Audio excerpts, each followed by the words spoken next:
Harry Potter and the Goblet of Fire, Chapter 24, Rita Skeeter's Scoop. Everybody got up late on Boxing Day. The Gryffindor common room was much quieter than it had been lately, many yawns punctuating the lazy conversations. Hermione's hair was bushy again. She confessed to Harry that she had used liberal amounts of Sleek Easy's hair potion on it for the ball. "But it's way too much bother to do every day," she said matter-of-factly, scratching up her ink crookshanks behind the ears. Ron and Hermione seemed to have reached an unspoken agreement not to discuss their argument. They were being quite friendly to each other, though oddly formal. Ron and Harry wasted no time in telling Hermione about the conversation they had overheard between Madame Maxime and Hagrid, but Hermione didn't seem to find the news that Hagrid was a half-giant nearly as shocking as Ron did. "Well, I thought he must be," she said, shrugging. "I knew he couldn't be pure giant because they're about 20 feet tall. But honestly, all this hysteria about giants, they can't all be horrible. It's the same sort of prejudice that people have towards werewolves. It's just bigotry, isn't it?" Ron looked as though he would have liked to reply scathingly, but perhaps he didn't want another row, because he contented himself with shaking his head disbelievingly while Hermione wasn't looking. It was time now to think of the homework they had neglected during the first week of the holidays. Everybody seemed to be feeling rather flat now that Christmas was over. Everybody except Harry, that is, who was starting, once again, to feel slightly nervous. The trouble was that February the 24th looked a lot closer from this side of Christmas, and he still hadn't done anything about working out the clue inside the golden egg. He therefore started taking the egg out of his trunk every time he went up to the dormitory, opening it and listening intently, hoping that this time it would make some sense. He strained to think what the sound reminded him of, apart from 30 musical saws, but he had never heard anything else like it. He closed the egg, shook it vigorously, and opened it again to see if the sound had changed, but it hadn't. He tried asking the egg questions, shouting over all the wailing, but nothing happened. He even threw the egg across the room, though he hadn't really expected that to help. Harry had not forgotten the hint that Cedric had given him, but his less than friendly feelings toward Cedric just now meant that he was keen not to accept his help if he could avoid it. In any case, it seemed to him that if Cedric had really wanted to give Harry a hand, he would have been a lot more explicit. He, Harry, had told Cedric exactly what was coming in the first task, and Cedric's idea of a fair exchange had been to tell Harry to take a bath. Well, he didn't need that sort of rubbishy help, not from someone who kept walking down corridors hand in hand with Cho anyway.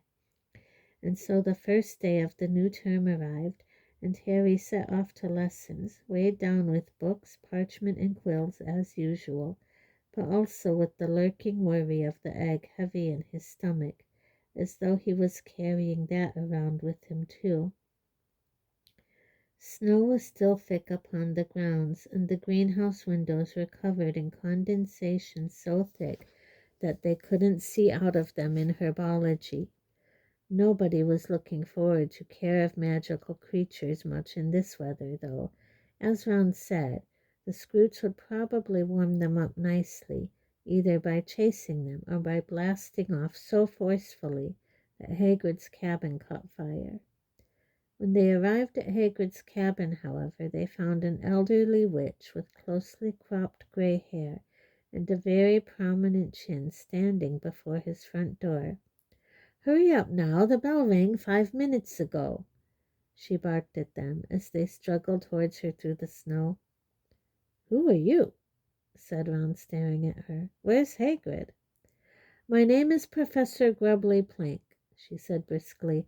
I am your temporary care of magical creatures teacher. Where's Hagrid?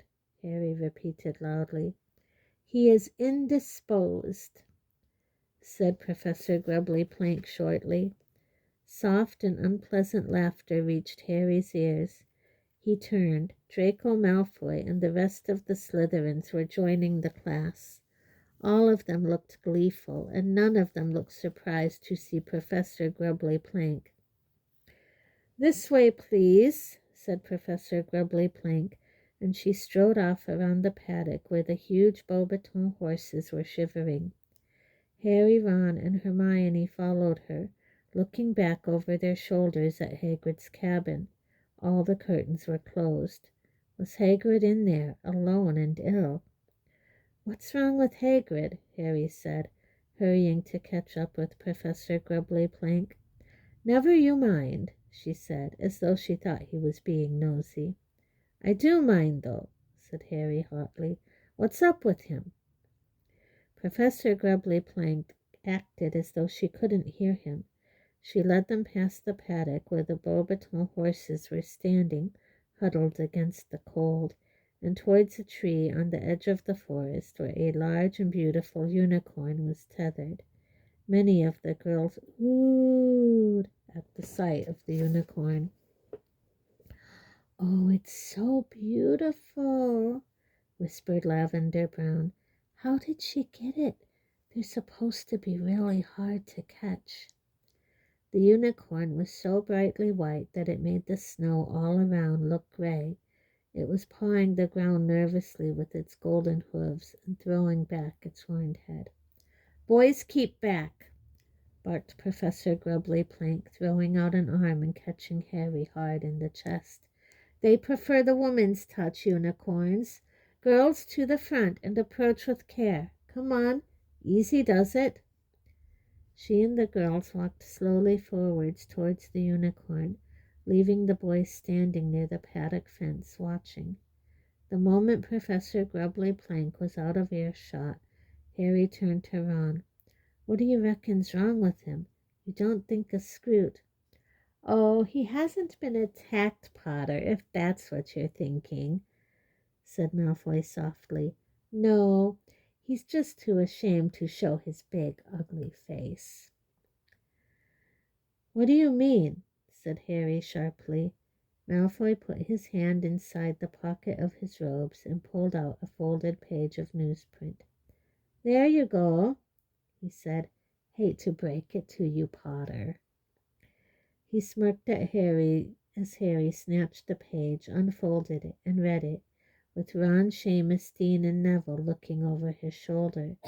It was an article topped with a picture of Hagrid looking extremely shifty. Dumbledore's giant mistake.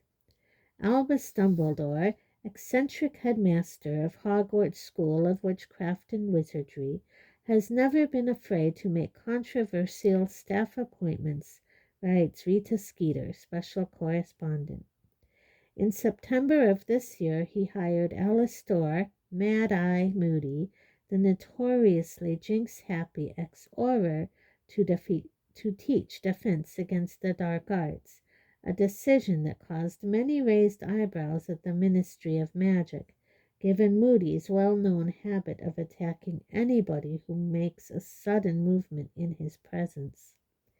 Mad-Eye Moody, however, looks responsible and kindly when set beside the part-human Dumbledore employs to teach care of magical creatures.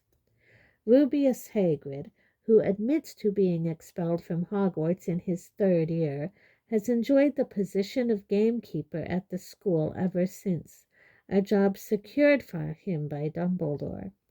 Last year, however, Hagrid used his mysterious influence over the headmaster to secure the additional post of care of magical creatures teacher over the heads of many better qualified candidates. An alarmingly large and ferocious-looking man, Hagrid has been using his newfound authority to terrify the students in his care with a succession of horrific creatures.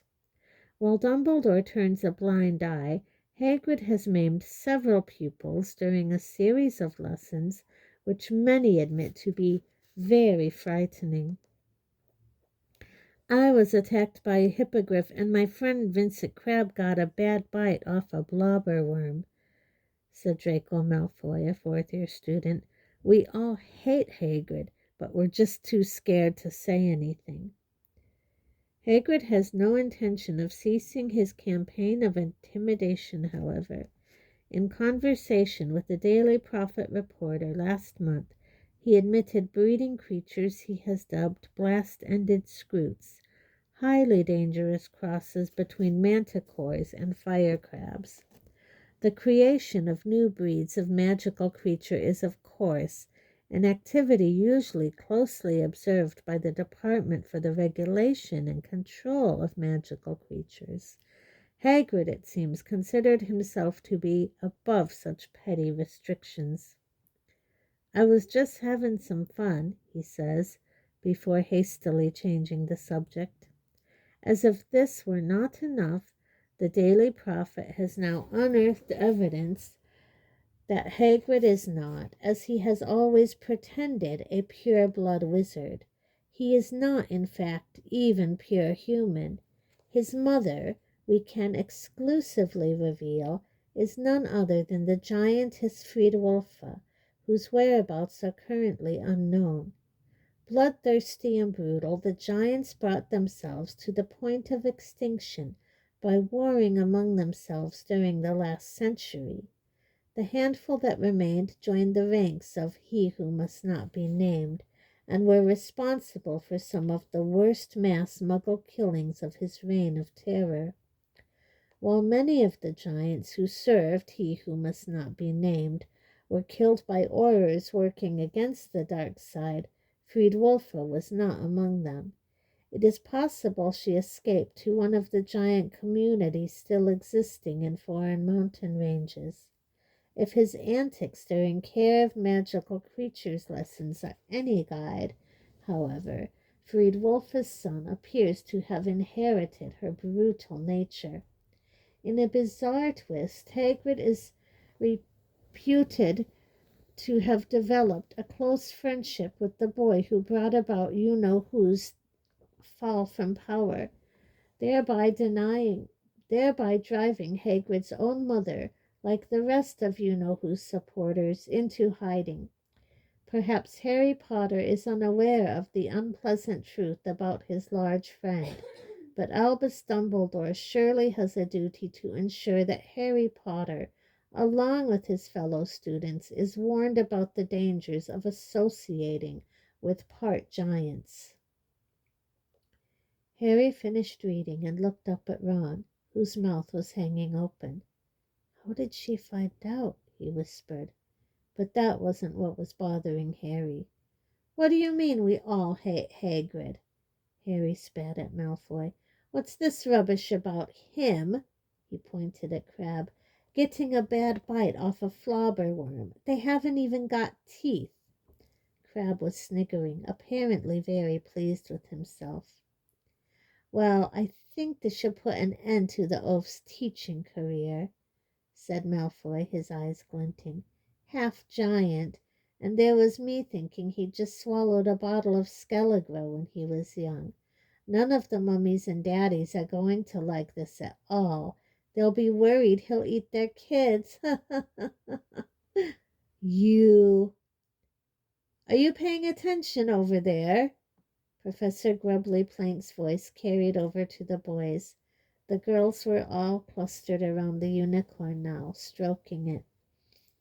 Harry was so angry that the Daily Prophet article shook in his hands as he turned to stare unseeingly at the unicorn, whose many magical properties Professor Grubbly Plank was now enumerating in a loud voice so that the boys could hear too. "I hope she stays, that woman," said Parvati Patil when the lesson had ended and they were all heading back to the castle for lunch. "That's more what I thought Care of Magical Creatures would be like. Proper creatures like unicorns, not monsters." "What about Hagrid?" Harry said angrily as they went up the steps. What about him? Said Parvati in a hard voice. He can still be gamekeeper, can't he? Parvati had been very cool towards Harry since the ball. He supposed that he ought to have paid her a bit more attention, but she seemed to have had a good time all the same. She was certainly telling anybody who would listen that she had made arrangements to meet the boy from Beaubaton in Hogsmeade on the next weekend trip. That was a really good lesson, said Hermione as they entered the great hall. I didn't know half the things Professor Grubbly Plank told us about you. Look at this, Harry snarled, and he shoved the Daily Prophet article under Hermione's nose. Hermione's mouth fell open as she read. Her reaction was exactly the same as Ron's. How did that horrible Skeeter woman find out? You don't think Hagrid told her? No, said Harry, leading the way over to the Gryffindor table and throwing himself into a chair, furious. He never even told us, did he? I reckon she was so mad he wouldn't give her loads of horrible stuff about me. She went ferreting around to get back at him. Maybe she heard him telling Madame Maxime at the ball, said Hermione quietly. We'd have seen her in the gardens, said Ron. Anyway, she's not supposed to come into school anymore. Hagrid said Dumbledore banned her. Maybe she's got an invisibility cloak, said Harry, ladling chicken casserole onto his plate and splashing it everywhere in his anger. Sort of thing she'd do, isn't it? Hide in bushes listening to people. Like you and Ron did, you mean, said Hermione. We weren't trying to hear him, said Ron indignantly. We didn't have any choice. The stupid git, talking about his giantess mother where anyone could have heard him. Oh, we've got to go and see him, said Harry, this evening after divination. Tell him we want him back. You do want him back, he shot at Hermione. Well, I'm not going to pretend it didn't make a nice change, having a proper care of magical creatures lesson for once. But I do want Hagrid back, of course I do, Hermione added hastily, quailing under Harry's furious stare. So that evening after dinner, the three of them left the castle once more and went down through the frozen grounds to Hagrid's cabin. They knocked, and Fang's booming barks answered. Hagrid, it's us, Harry shouted, pounding on the door. Open up. He didn't answer. They could hear Fang scratching at the door, whining, but it didn't open. They hammered on it for 10 more minutes. Ron even went and banged on one of the windows, but there was no response. What's he avoiding us for? Hermione said when they had finally given up and were walking back to the school. He surely doesn't think we'd care about him being half giant. But it seemed that Hagrid did care. They didn't see a sign of him all week. He didn't appear at the staff table at mealtimes. They didn't see him going about his gamekeeper duties in the grounds, and Professor Grubbly Plank continued to take the care of magical creatures classes. Malfoy was gloating at every possible opportunity. Missing your half-breed pal? He kept whispering to Harry whenever there was a teacher around, so that he was safe from Harry's retaliation. Missing the Elephant Man? There was a Hogsmeade visit halfway through January. Hermione was very surprised that Harry was planning to go. I just thought you'd want to take advantage of the common room being quiet, she said. Really get to work on that egg. Oh, I reckon I've got a pretty good idea what it's about now, Harry lied. Have you really? Said Hermione, looking impressed. Well done. Harry's insides gave a guilty squirm, but he ignored them. He still had 5 weeks to work out the egg clue after all, and that was ages. And if he went into Hogsmeade, he might run into Hagrid and get a chance to persuade him to come back. He, Ron, and Hermione left the castle together on Saturday and set off through the cold, wet grounds toward the gates. As they passed the Durmstrang ship moored in the lake, they saw Victor Crumb emerge onto the deck, dressed in nothing but swimming trunks. He was very skinny, but apparently a lot tougher than he looked, because he climbed up onto the side of the ship, stretched out his arms, and dived it right into the lake. "He's mad," said Harry, staring at Crumb's dark head as it bobbed out into the middle of the lake. "It must be freezing. It's January." "It's a lot colder where he comes from," said Hermione. "I suppose it feels quite warm to him." "Yeah, but there's still the giant squid," said Ron. He didn't sound anxious. If anything, he sounded hopeful. Hermione noticed his tone of voice and frowned. "He's really nice, you know," she said. "He's not at all like you'd think, coming from Durmstrang. He likes it much better here, he told me." Ron said nothing. He hadn't mentioned Victor Crumb once since the ball, but Harry had found a miniature arm under his bed on Boxing Day, which had looked very much as though it had been snapped off a small model figure wearing Bulgaria Quidditch robes. Harry kept his eyes skinned for a sign of Hagrid all the way down the slushy high street, and suggested a visit to the Three Broomsticks once he had ascertained that Hagrid was not in any of the shops. The pub was as crowded as ever, but one quick look around at all the tables told Harry that Hagrid wasn't there. Heart sinking, he went up to the bar with Ron and Hermione, ordered 3 butterbeers from Madame Rosemerta, and thought gloomily that he might just as well have stayed behind and listened to the egg wailing after all. "Doesn't he ever go into the office?" Hermione whispered suddenly. "Look." She pointed into the mirror behind the bar, and Harry saw Ludo Bagman reflected there, sitting in a shadowy corner with a bunch of goblins. Bagman was talking very fast in a low voice to the goblins, all of whom had their arms crossed and were looking rather menacing. It was indeed odd, Harry thought, that Bagman was here at the Three Broomsticks on a weekend when there was no Triwizard event, and therefore no judging to be done. He watched Bagman in the mirror. He was looking strained again, quite as strained as he had done that night in the forest before the dark mark had appeared. But just then Bagman glanced over at the bar, saw Harry, and stood up. In a moment, Harry heard him say brusquely to the goblins, and Bagman hurried through the pub towards Harry, his boyish grin back in place. "Harry," he said, "how are you? Been hoping to run into you. Everything going all right?" "Fine, thanks," said Harry. "Wonder if I could have a quick private word, Harry," said Bagman eagerly. "You couldn't give us a moment, you two, could you?" Okay," said Ron, and he and Hermione went off to find a table.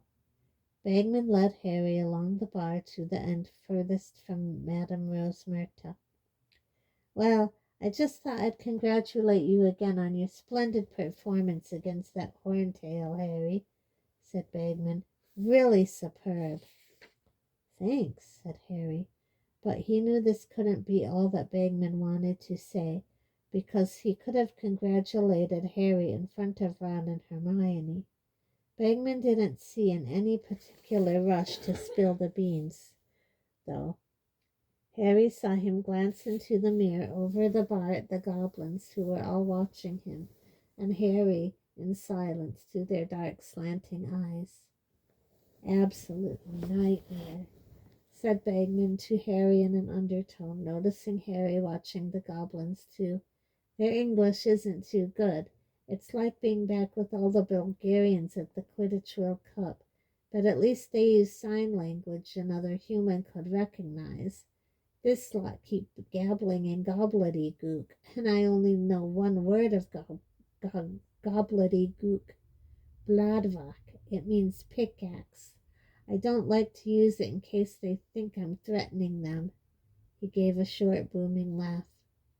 "What do they want?" Harry said, noticing how the goblins were still watching Bagman very closely. Well," said Bagman, looking suddenly nervous. They're looking for Barty Crouch." "Why are they looking for him here?" said Harry. "He's at the ministry in London, isn't he?" As a matter of fact, I've no idea where he is," said Bagman. "He's sort of stopped coming to work. Been absent for a couple of weeks now. Young Percy, his assistant, says he's ill. Apparently he's just been sending instructions in by owl. But would you mind not mentioning that to anyone, Harry? Because Rita Skeeter's still poking around everywhere she can, and I'm willing to bet she'd work Barty's illness up into something sinister. Probably say he's gone missing like Bertha Jorkins." "Have you heard anything about Bertha Jorkins?" Harry asked. "No," said Bagman, looking strained again. "I've got people looking, of course." About time, thought Harry. And it's all very strange. She definitely arrived in Albania because she met her second cousin there. And then she left the cousin's house to go south and see an aunt.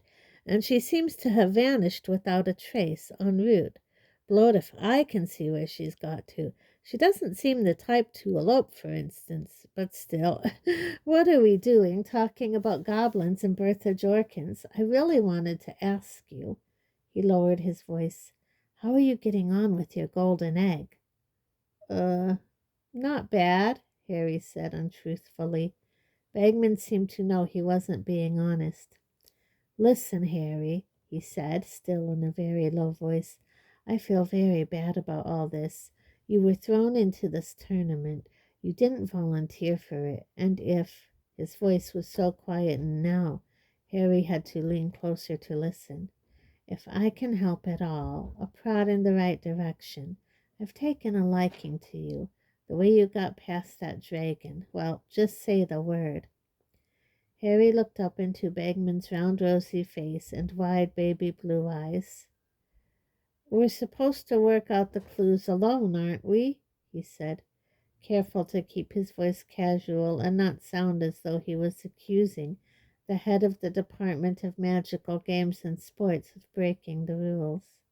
Well, yes," said Bagman impatiently, "but come on, Harry, we all want a Hogwarts victory, don't we?" "Have you offered Cedric help?" Harry said. The smallest of frowns creased Bagman's smooth face. "No, I haven't. He said, well, like I say, I've taken a liking to you. Just thought I'd offer." "Well, thanks," said Harry, "but I think I'm nearly there with the egg. Couple more days should crack it." He wasn't entirely sure why he was refusing Bagman's help, except that Bagman was almost a stranger to him, and accepting his assistance would feel somehow much more like cheating than asking advice from Ron, Hermione, or Sirius. Bagman looked almost affronted, but couldn't say much more as Fred and George turned up at that point. "Hello, Mr. Bagman," said Fred brightly. "Can we buy you a drink?" No," said Bagman with a last disappointed glance at Harry. "No, thank you, boys."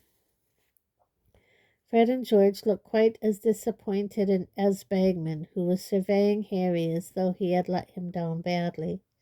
"Well, I must dash," he said. "Nice to see you all. Good luck, Harry." He hurried out of the pub. The goblins all slid off their chairs and exited after him. Harry went to rejoin Ron and Hermione. "What did he want?" Harry said the moment. "What did he want?" Ron said the moment Harry had sat down. "He offered to help me with the golden egg," said Harry. "He shouldn't be doing that," said Hermione, looking very shocked. "He's one of the judges, and anyway, you've already worked it out, haven't you?" Uh, Nearly," said Harry. "Well, I don't think Dumbledore would like it if he knew Bagman was trying to persuade you to cheat." said Hermione, still looking deeply disapproving. I hope he's trying to help Cedric as much. He's not, I asked, said Harry. Who cares if Diggory's getting help, said Ron. Harry privately agreed. Those goblins didn't look very friendly, said Hermione, sipping her butterbeer. What were they doing here? Looking for Crouch, according to Bagman, said Harry. He's still ill, hasn't been in to work. Maybe Percy's poisoning him, said Ron. Probably thinks if Crouch snuffs it, he'll be made head of the Department of International Magical Cooperation. Hermione gave Ron a don't joke about things like that look and said, Funny, goblins looking for Mr. Crouch. They normally deal with the Department for the Regulation of and Control of Magical Creatures. Crouch can speak loads of different languages, though, said Harry. Maybe they need an interpreter. Worrying about poor ickle goblins now, are you? Ron asked Hermione. Thinking of starting up SPUG or something, Society for the Protection of Ugly Goblins. Ha ha ha, said Hermione sarcastically. Goblins don't need protection. Haven't you been listening to what Professor Binns has been telling us about goblin rebellions? No, said Harry and Ron together. Well, they're quite capable of dealing with wizards, said Hermione, sipping more of her butterbeer. They're very clever. They're not like house elves who never stick up for themselves. Uh-oh, said Ron, staring at the door. Rita Skeeter had just entered. She was wearing banana yellow robes today. Her long nails were painted shocking pink, and she was accompanied by her paunchy photographer. She bought drinks, and she and the photographer made their way through the crowds to a table nearby. Harry, Ron, and Hermione glaring at her as she approached. She was talking fast and looking very satisfied about something. Didn't seem very keen to talk to us, did he, Bozo? Now, why would that be, do you think? And what's he doing with the pack of goblins in tow anyway? Showing them the sights. What nonsense. He was always a bad liar. Reckon something's up. Think we should do a bit of digging? Disgraced ex-head of magical sports, Ludo Bagman. Snappy starts to a sentence, Bozo. We just need to find a story to fit it. Trying to ruin someone else's life? Said Harry loudly. A few people looked around. Rita Skeeter's eyes widened behind her jeweled spectacles as she saw who had spoken. Harry, she said, beaming. How lovely. Why don't you come and join? I wouldn't come near you with a 10-foot broomstick, said Harry furiously. What did you do that to Hagrid for, eh? Rita Skeeter raised her heavily penciled eyebrows. Our readers have the right to know the truth, Harry. I am merely doing my... Who cares if he's half giant? Harry shouted. There's nothing wrong with him. The whole pub had gone very quiet. Madame Rosemerta was staring over from behind the bar, apparently oblivious of the fact that the flagon she was filling with mead was overflowing. Rita Skeeter smiled, flickered very slightly, but she hitched it back almost at once. She snapped open her crocodile skin handbag, pulled out her quick quotes quill, and said, How about giving me an interview about the Hagrid you know, Harry, the man behind the muscles, your unlikely friendship, and the reasons behind it? Would you call him a father substitute? Hermione stood up very abruptly, her butterbeer clutched in her hands as though it was a grenade. You horrible woman, she said through gritted teeth. You don't care, do you? Anything for a story, and anyone will do, won't they? Even Ludo Bagman. Sit down, you silly little girl, and don't talk about things you don't understand, said Rita Skeeter coldly, her eyes hardening as they fell on Hermione. I know things about Ludo Bagman that would curl your hair. Not that it needs it. she added, eyeing Hermione's bushy hair. Let's go, said Hermione. Come on, Harry, Ron. They left. Many people were staring at them as they went. Harry glanced back as they reached the door. Rita Skeeter's quick quotes quill was out. It was zooming backwards and forwards over a piece of parchment on the table. She'll be after you next, Hermione, said Ron in a low and worried voice as they walked quickly back up the street. Let her try, said Hermione shrilly. She was shaking with rage. I'll show her. Silly little girl am I. Oh, I'll get her back for this. First Harry, then Hagrid. You don't want to go upsetting Rita Skeeter, said Ron nervously. I'm serious, Hermione. She'll dig something up on you. My parents don't read the Daily Prophet. She can't scare me into hiding, said Hermione, now striding along so fast that it was all Harry and Ron could do to keep up with her. The last time Harry had seen Hermione in a rage like this, she had hit Draco Malfoy around the face. And Hagrid isn't going to hide any more. He should never have let that excuse for a human being upset him. Come on! Breaking into a run, she led them all the way back up the road, through the gates flanked by winged boars, and up through the grounds to Hagrid's cabin. The curtains were still drawn, and they could hear Fang barking as they approached. Hagrid! Hermione shouted, pounding on his front door. Hagrid, that's enough. We know you're in there. Nobody cares if your mum was a giantess, Hagrid. You can't let that foul Skeeter woman do this to you. Hagrid, get out here. You're just being... The door opened. Hermione said, About!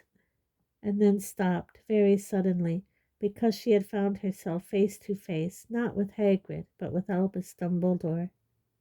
Good afternoon, he said pleasantly, smiling down at them. We wanted to see Hagrid, said Hermione in a rather small voice. Yes, I surmised as much, said Dumbledore, his eyes twinkling. Why don't you come in? Oh, okay, said Hermione. She, Ron, and Harry went into the cabin. Fang launched himself upon Harry the moment he entered, barking madly and trying to lick his ears. Harry fended Fang off and looked around. Hagrid was sitting at his table, where there were 2 large mugs of tea. He looked a real mess. His face was blotchy, his eyes swollen, and he had gone to the other extreme where his hair was concerned. Far from trying to make it behave, it now looked like a wig of tangled wire. Hi, Hagrid, said Harry. Hagrid looked up. Hello, he said in a very hoarse voice. More tea, I think, said Dumbledore, closing the door behind Harry, Ron, and Hermione. Drawing out his wand and twiddling it, a revolving tea tray appeared in midair, along with a plate of cakes. Dumbledore magicked the tray onto the table, and everybody sat down. There was a slight pause, and then Dumbledore said, Did you by any chance hear what Miss Granger was shouting, Hagrid? Hermione went slightly pink, but Dumbledore smiled at her and continued, Hermione, Harry, and Ron still seem to want to know you, judging by the way they were attempting to break down the door. Of course we still want to know you, Harry said, staring at Hagrid. You don't think anything that Skeeter cow... Sorry, Professor, he added quickly, looking at Dumbledore. I have gone temporarily deaf and haven't any idea what you said, Harry, said Dumbledore, twiddling his thumbs and staring at the ceiling. Right, said Harry sheepishly. I just meant, Hagrid, how could you think we'd care about what that woman wrote about you? 2 fat tears leaked out of Hagrid's beetle-black eyes and fell slowly into his tangled beard. Living proof of what I've been telling you, Hagrid, said Dumbledore, still looking carefully up at the ceiling. I have shown you the letters from the countless parents who remember you from their own days here, telling me in no uncertain terms that, if I sacked you, they would have something to say about it. Not all of 'em, said Hagrid hoarsely. Not all of 'em want me to stay. Really, Hagrid, if you are holding out for universal popularity, I'm afraid you will be in this cabin for a very long time," said Dumbledore, now peering sternly over his half-moon spectacles. "Not a week has passed since I became headmaster of this school when I haven't had at least one owl complaining about the way I run it. But what should I do? Barricade myself in my study and refuse to talk to anybody?" "Yeah, you're not half giant," said Hagrid croakily. "Hagrid, look what I've got for relatives," Harry said furiously. "Look at the Dursleys." "An excellent point," said Professor Dumbledore. "My own brother Aberforth was prosecuted for practicing inappropriate charms on a goat. It was all over the papers, but did Aberforth hide? No, he did not. He held his head high and went about his business as usual. Of course, I'm not entirely sure he can read, so that may not have been bravery." "Come back and teach, Hagrid," said Hermione quietly. "Please come back. We really miss you." Hagrid gulped. More tears leaked down out of his cheeks and into his tangled beard. Dumbledore stood up. "I refuse to accept your resignation, Hagrid, and I expect you back at work on Monday," he said. "You will join me for breakfast at 8:30 in the Great Hall. No excuses. Good afternoon to you all." Dumbledore left the cabin, pausing only to scratch Fang's ears. When the door had shut behind him, Hagrid began to sob into his dustbin lid-sized hands. Hermione kept patting his arm, and at last Hagrid looked up, his eyes very red indeed, and said, "Great man, Dumbledore, great man." "Yeah, he is," said Ron. "Can I have one of these cakes, Hagrid?" "Help yourself," said Hagrid, wiping his eyes on the back of his hand. He's right, of course. You're all right. I've been stupid. My old dad would have been ashamed of the way I've been behaving." More tears leaked out, but he wiped them away more forcefully and said, "Never shown you a picture of my old dad, have I? Here." Hagrid got up, went over to his dresser, opened a drawer, and pulled out a picture of a short wizard with Hagrid's crinkly black eyes beaming as he sat on top of Hagrid's shoulder. Hagrid was a good 7 or 8 feet tall, judging by the apple tree behind him, but his face was beardless, young, round, and smooth. He looked hardly older than 11. "That was taken just after I got into Hogwarts," said Hagrid croakily. "Dad was dead chuffed. Thought I might not be a wizard, see, 'cause me mom, well, anyway, course I never was great shakes at magic, really, but at least he never saw me expelled. Died, see, in me 2nd year. Dumbledore was the one who stuck up for me after Dad went. Got me the gamekeeper job. Trusts people, he does. Gives 'em second chances. That's what sets him apart from other heads, see. He'll accept anyone at Hogwarts, as long as they've got the talent. Knows people can turn out okay, even if their families weren't, well, all that respectable. But some don't understand that. There's some who'd always hold it against you. There's some who even pretend they just had big bones rather than stand up and say, 'I am what I am and I'm not ashamed.' Never be ashamed, my old dad used to say. There's some who'll hold it against you, but they're not worth bothering with.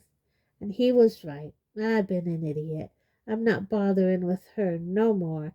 I promise you that. Her big bones. I'll give her big bones." Harry, Ron, and Hermione looked at each other nervously. Harry would rather have taken 50 blast-ended scoots for a walk than admit to Hagrid that he had overheard him talking to Madame Maxime, but Hagrid was still talking, apparently unaware that he had said anything odd. "You know what, Harry," he said, looking up from the photograph of his father, his eyes very bright. "When I first met you, you reminded me of me a bit. Mom and Dad gone, and you was feeling like you wouldn't fit in at Hogwarts, remember? Not sure you were really up to it. And now look at you, Harry, school champion. He looked at Harry for a moment and then said very seriously, "You know what I'd love, Harry? I'd love you to win. I really would. It'd show 'em all. You don't have to be pure blood to do it. You don't have to be ashamed of what you are. It'd show 'em Dumbledore's the one who's got it right, letting anyone in as long as they can do magic. How you doing with that egg, Harry?" "Great," said Harry. "Really great." Hagrid's miserable face broke into a wide, watery smile. "That's my boy. You show 'em, Harry. You show 'em. Beat 'em all." Lying to Hagrid wasn't quite like lying to anyone else. Harry went back to the castle later that afternoon with Ron and Hermione, unable to banish the image of the happy expression on Hagrid's whiskery face as he had imagined Harry winning the tournament. The incomprehensible egg weighed more heavily than ever on Harry's conscience that evening, and by the time he had got into bed he had made up his mind. It was time to shelve his pride and see if Cedric's hint was worth anything.